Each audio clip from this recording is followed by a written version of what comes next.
राहुल गांधी को ना इसलिए बहु मिल रहा है ना बहुमत मिल रहा है। ये इसका डीएनए टेस्ट करवाओ। अपनी बहन को सबके सामने चूम चूम कर रहा है। हिंदू हूँ अंगार लिखूंगा, हिंदू हूँ अंगार लिखूंगा, भारत माँ से प्यार लिखूंगा, हिंदुत्व का साकार लिखूंगा, देशद्रोहियों का अत्याचार लिखूंगा।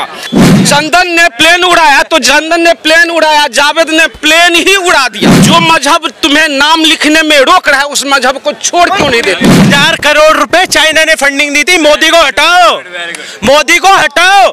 सारा पागल हो रखा है अमेरिका।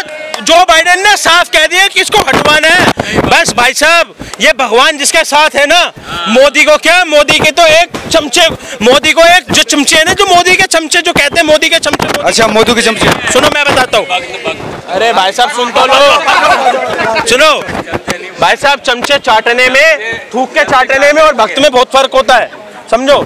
जो है ना राहुल गांधी के चमचे, मेरे मुंह से निकल गया, जो है राहुल गांधी के चमचे फिरोज खान के पोते के। मैं आपको बता रहा हूँ सर, इन्होंने दम लगा दिया 8500 खटाखट खटाखट, 8500 खटाखट। अब इन्हें फटाफट फटाफट कर दिया। 32 चोर, 40 वोट से ज्यादा सर सुनो, 32 चोर मिलकर भी एक को नहीं हरा पाए, तो इससे बड़ा दुर्भाग्य तुम्हारा कुछ नहीं है चोरों। यार वो कैरियर बहुत अच्छा ग्रोथ कर रहा है, एलओपी वो बन गए, अब 99 में आई, इसका मतलब ये नहीं कि 272 नहीं आ सकती। पॉलिटिक्स में ना सिर्फ 2 लोगों का करियर बहुत अच्छा चल रहा है, एक तो राहुल गांधी और एक उनके सगे भाई। कौन? ध्रुव राठी और राहुल गांधी, दोनों चचेरे भाई है, ठीक है, चाचा ताऊ के भाई है। एक बैठा जर्मनी, एक बैठा टेस्ट कराओ, एक ही निकलेंगे। एक बैठा जर्मनी, एक था इटली में। अब इटली वाला भारत आ गया तो जर्मनी वाला सोच रहा कहीं ना कहीं मैं भी प्रधानमंत्री बन जाऊंगा, सपना है। अभी उसकी एक वीडियो आई थी, if I would have been chosen as the prime minister of India, तो मैं क्या क्या करूंगा। सर देखो, मतलब अब ध्रुव राठी अपना दिमाग चला रहा है कि उसको प्राइम मिनिस्टर बनना है, तो यही तो विडंबना इस देश की है। जो राहुल गांधी भी बन सकता है भाई प्रधानमंत्री। आप एक काम करो, गुरुद्वारे के यहाँ पे वो आंटी बैठी उसे बना दो। अरे भाई साहब, वो मंदिर के आगे एक बंदा बैठा उसे बना दो। एक आप बात बताओ, जिसकी माँ इसको बाहर तो निकलने नहीं देती है, फिरोज खान के पोते को, ये घर का वॉचमैन तो बन नहीं पाएगा, प्रधानमंत्री बनेगा क्या? अरे भैया एक भाई साहब आपको एक छोटी सी बात बता देता हूँ। जो हिंदू को हिंसक कह रहे हैं ना, एक आपको बात बताया तो कर्मों के द्वारा ही फल मिलता है। इसको ये नहीं पता तेरे बाप दादा को कर्मों के द्वारा कैसा फल मिला है।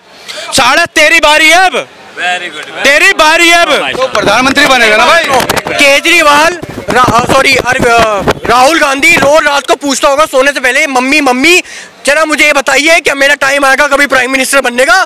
तो माता जी कहेगी नहीं बेटा नहीं, जब तक तुम चांदी की चम्मच से खाना नहीं खाना छोड़ोगे, जब तक तुम मोचियों की तरह जाके उनके जूते नहीं सिलोगे, जब तक तुम क्या कहते हैं बस अड्डों में जाके कूलियां नहीं बनोगे, जब तक तुम मोदी जी की तरह मंदिरों में जाके पंडित नहीं बनोगे, तो बेटा ये देश की जनता तुम्हें कभी नहीं चूज करने वाली। सर आपको एक बात बताऊं,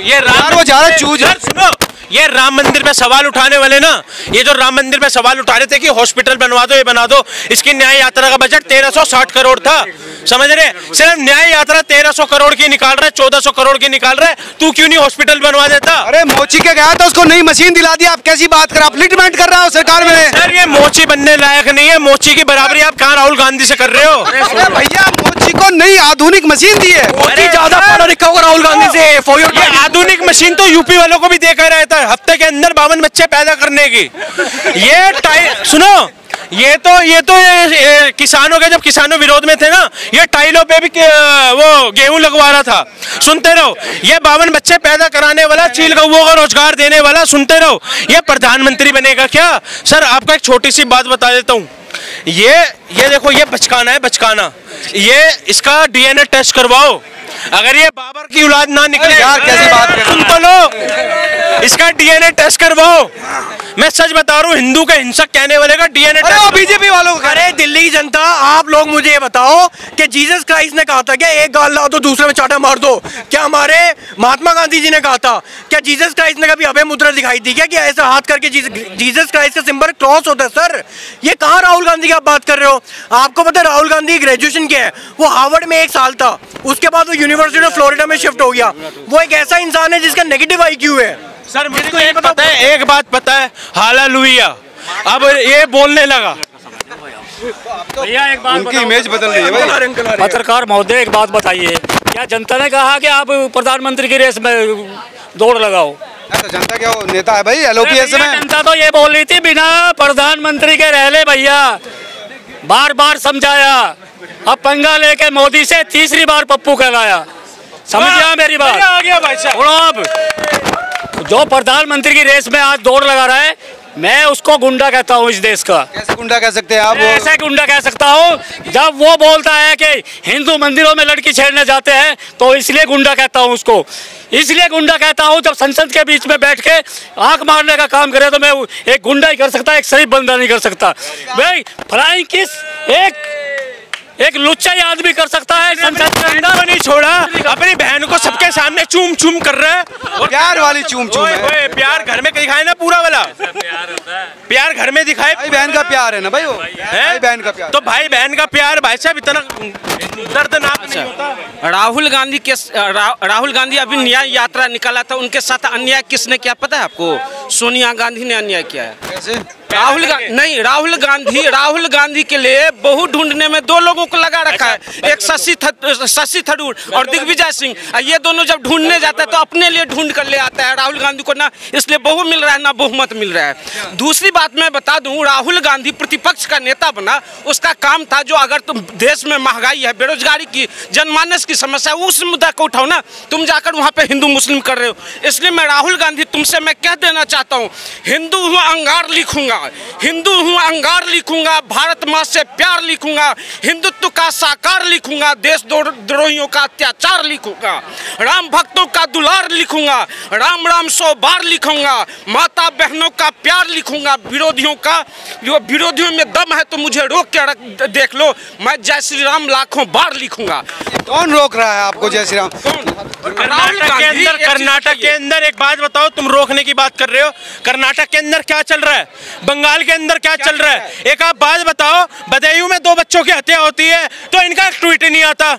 भाई साहब 4 साल की बच्ची का रेप होता है तो एक ट्वीट नहीं आता। एक आप बात बताओ, बंगाल के अंदर हजारों महिलाओं का रेप होता है तो एक ट्वीट नहीं आता। वो एक आतंकवादी अंसारी मरता है तो ये कहते हैं जांच कराओ। शास्त्री जी की तो जांच हुई नहीं और ये अंसारी की जांच करवाने को कह रहे हैं। भाई साहब इनसे बड़ा दुर्भाग्य, ये हम इन्हें पाल रहे हैं, ये सांप है, ये थोड़े से लंबे लंबे होके आपको ये निकलेंगे। कांवड़ यात्रा जब चल रहा है तो उसमें नाम लिखने में क्या परहेज है? तुम लोगों को नाम लिखो ना, नाम उसे हिंदू मुस्लिम हो सकता है। क्यों? कैसे हिंदू मुस्लिम हो जाएगा? अगर तुम चाहे तुम्हारा, देखिए एक चीज बताऊं, नाम लिखने से ही बहुत बड़ा फर्क आ जाता है। चंदन ने प्लेन उड़ाया और जावेद ने प्लेन उड़ाया, मतलब समझ गए ना? चंदन ने प्लेन उड़ाया तो चंदन ने प्लेन उड़ाया, जावेद ने प्लेन ही उड़ा दिया। भाई ऐसे जावेद ने प्लेन क्या चीज?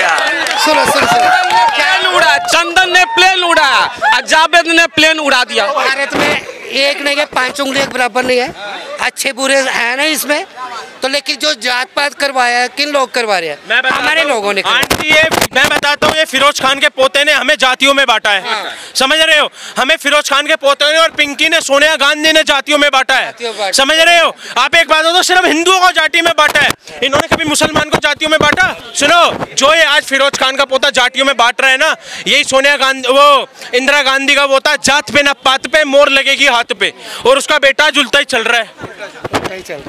लेकिन मैं ये चाहती हूँ कि मैं जो हमारे देश में जैसे चल रहा है, फ़र्क बहुत आपस में डालिए, फ़र्क होना नहीं चाहिए। जब हमारे में आपस में मुसलमान हिंदू सा तो अलग अलग बढ़ जाएगा तो मुसलमान क्या इज्जत नहीं है? इंसान नहीं है? एक ही है ना, ये सबको मिलजुल के रहना चाहिए, प्यार मोहब्बत से। अब ये कोई कुछ कहता है, कोई थूक लगा के कर रहा है, फूल भी आ रहे हैं ना, कितने मैसेज बदनाम कर रखा। हमारे लोग कम है एक दूसरे को लड़ाने के लिए, एक दूसरे की जगह पे जाना, वो लड़ना। आंटी बताओ, कब हिंदुओं ने थूक के खाना दिया? कभी नहीं किया। तो फिर आप कैसे कह रहे हो हम कम हैं? उसकी बात नहीं मैं करी, मैंने जो ये जात पात का जो किया ना अलग, लेकिन गलत कर रहे हैं। मैं सीधी सी बात कहना चाहता हूँ, नाम लिखने में अगर दिक्कत है तो मैं कहता हूँ भरम सभी, एक मिनट, नाम लिखने में अगर दिक्कत है तो मैं कहता हूँ भरम सभी की तोड़ क्यों नहीं देते हो, टूटे हुए शीशे को जोड़ क्यों नहीं देते हो, जो मजहब तुम्हें नाम लिखने में रोक रहा है उस मजहब को छोड़ क्यों नहीं देते हो। अरे भाई सबका अपना अपना मजहब है, कोई क्यों छोड़ेगा तुम। अरे शर्म क्यों नाम बताने में। मैं कहता हूँ मेरा नाम है रमेश झा, मुझे अपने नाम अपने वेबसाइट पे मुझे नाम लिखने में कोई दिक्कत नहीं है। अगर तुम्हारा नाम चाहे कोई यार वो फिर गुरु हो, याकूब मेनन हो, जो भी नाम हो लिख दो ना यार, लिखने में क्या दिक्कत है। लेकिन नाम नहीं लिखेंगे क्यों, तो उसमें भाईचारा, भाई साहब भाईचारा नहीं, हम लोगों को भाई बनाकर चारा बनाने का काम करते ये लोग। ये कांवड़ यात्रा में इतनी भक्ति के साथ लोग जाते हैं वहाँ पे तो वहाँ पे भक्ति के साथ उसमें था ना जिसकी बहन बोल रही थी पिंकी कि हम तो प्याज लहसुन नहीं खाते और वो सावनों के दिन मुर्गा अपनी बहन को बकरा टेस्ट करवा रहा था। तो इनसे बड़ा भाई साहब दोगला कौन है। आपको एक बात बता दूं भाई साहब, दोगले ये नहीं है, दोगले हम हिंदू है। मैं सच बता रहा हूँ भाई साहब, मैं सच बता रहा हूँ। अगर आपको एक मैं बता दूं, हिंदू इन पे मुद्दे देना ये सारे विपक्ष में, भाई साहब सुनते रहो। आपको इस टाइम बड़ा वो लग रहा है, अगर हिंदू मुद्दे देना भाई साहब, एक इटली भगेगा तो एक कहाँ भगेंगे। मुतले की टॉयलेट है भाई साहब, जो संतों के ऊपर गोली चलवा रहे हो, जो संतों के ऊपर गोली चलवा रहे हो, जो हिंदू को हिंसक बता रहे हो, जो बंगाल के अंदर आप देख रहे हो क्या हाल चल रहा है। सरकार ये कर दो वो कर दो, कोई काम दाम तो है नहीं, सालों को बिना मतलब के लोगों को भड़का देते हैं। बोलो जिस सरकार को ये बोल रहे हैं ना, इसी सीपी के अंदर यहाँ पे बम मिला करते थे, यहाँ पे लिखा रहता था यहाँ पे हाथ मत लगाओ बम फट सकता है। शुरू से ही होता है, 10 साल के अंदर क्यों नहीं फटा। शुरू से ही होता जा रहा लड़ाई झगड़ा, घर में सर नई बात नहीं है, वो शुरू से ही है, 71 से ही शुरू चल रहा है। अरे भाई साहब, जो आतंकवादी दिखाते थे ना, वो मलिक आसिम मलिक जो दिखाता था कि अरे यार वो कश्मीरी पंडितों पे जुर्म करने वाला, कश्मीरी पंडितों पे जुर्म करने वाला, उसको तुम डॉक्टर मनमोहन सिंह उसको सर्टिफिकेट दिखा रहा है। अबे तेरे जैसे आतंकवादी कहाँ गए अब तुम दिखाओ ना भारत के अंदर। आतंकवादी नहीं दिखते भाई साहब, पहले नहीं फटते। सुना है ना, पहले पाकिस्तान कश्मीर मांगता था, आज अभी भी दिखते हैं। कौन कहता है कि उग्रवादी नहीं है, साले अपने रह के अपने थाने में छेद करते हैं, साले रहे क्या गया। भाईचारा वाली बात कर रहे हैं, आज हम ही हैं, हम ही बस हैं जो भाई भाई कर रहे हैं। आखिरी में भाई ही चारा बन गए हैं और उस चारे को फिर काट दिया गया है। और बताइए ना, आपको ऐसा कई उदाहरण बताइए। दाढ़ी चाहिए अपनी पहचान के लिए, टोपी चाहिए अपनी पहचान के लिए, हिजाब चाहिए अपनी पहचान के लिए, है ना, बुर्का चाहिए अपनी पहचान के लिए। और जब दुकान का नाम लिखोगे हिंदू देवी देवताओं के नाम पे, तो मैं कहता हूँ एक काम करो ना, छोड़ दो अपनी मजहब, हिंदू ही डायरेक्ट अपना लो, डायरेक्ट हिंदू अपना लो। अपनी पहचान के लिए तो सब कुछ चाहिए, लेकिन जब दुकान की नाम आएगी तो उसमें हिंदू देवी देवताओं के, हिंदुओं के नाम पे और वैसे नाम चल पूरे सीधा थोड़ी कह दिया है कि उस सिर्फ एक रूट है और वो हिंदुओं का एक बहुत पवित्र मास चल रहा है सावन, ठीक है। और अगर सावन में कह देती है सरकार, हालांकि अखिलेश सरकार ने पहले ही ये नियम लगाया था कि सभी जो प्रोपाइटर होंगे वो अपना नाम लिखेंगे दुकान के सामने, पर ठीक है सरकार ने उतना ज़्यादा फोर्स नहीं किया उस टाइम पे, ठीक है, उनके मन की सरकार थी। बट अब जो हरिद्वार का हमारा रूट है, हमारे यहाँ के कांवड़ यात्री जाते हैं, सबके मन में श्रद्धा होती है। आप नॉर्मल सा एक व्रत भी रहते होंगे ना, तो अगर पानी पीते होंगे ना तो चप्पल वगैरह उतार के पीते हैं, वो हमारा ही चप्पल है ना, फिर भी हम उसको उतार के पी रहे हैं। तो बस इतनी छोटी सी एक डिमांड है कि साफ सफाई वाली जगह पे खाना खा लें। अगर आप लोगों ने ये चीज़ पहले बना के रखी होती, जब भाईचारा करते थे, तो आज खा रहे होते। हम लोग कभी नहीं कहते कि नहीं हमें नहीं खाना है, हमें नहीं करना है। आप हमारे मंदिरों में नहीं घुसते, बट हम आप लोग के साथ भाईचारा बना के आप यहाँ खाना खाने आ जाते हैं। आप लोग का धर्म खराब होता है हमारे मंदिरों में आने से, पर आप हमें अपना खाना खिलाना चाहते हो। आप चाहते हो हम आपके ढाबे पे, आपके अड्डे पे खाना खाने आए, पर आपको सफाई रखनी नहीं है। आपको हर जगह वही क्यों नहीं रख रही। सुप्रीम कोर्ट के जज कह रहे हैं कि जब केरल में अपोस्टेड थे तो खुद मुसलमान के यहाँ पे खाना जाते थे, मंजू के, ठीक है ना, वो खाते रहे होंगे। जज नहीं है, मैं आपको एक बात बताता हूँ, जज पे कलंक है। आप एक बात बताओ, वो जज पे कलंक है। एक जज क्या बोल रहा था अभी, वो क्या नाम है उसका, यूपी वाले का, क्या कह रहा था वो कि भाई साहब तुम कांवड़ लेने क्या जाओगे। अबे कांवड़ लेने तो अनपढ़ जाता है, कांवड़ लेने तो बेरोजगार जाता है, कांवड़ लेने तो जाता है। अबे हिंदुओं पे तो तुम कांवड़ लेने, और हज यात्रा पे कौन जाता है, वो सही जाते हैं सारे।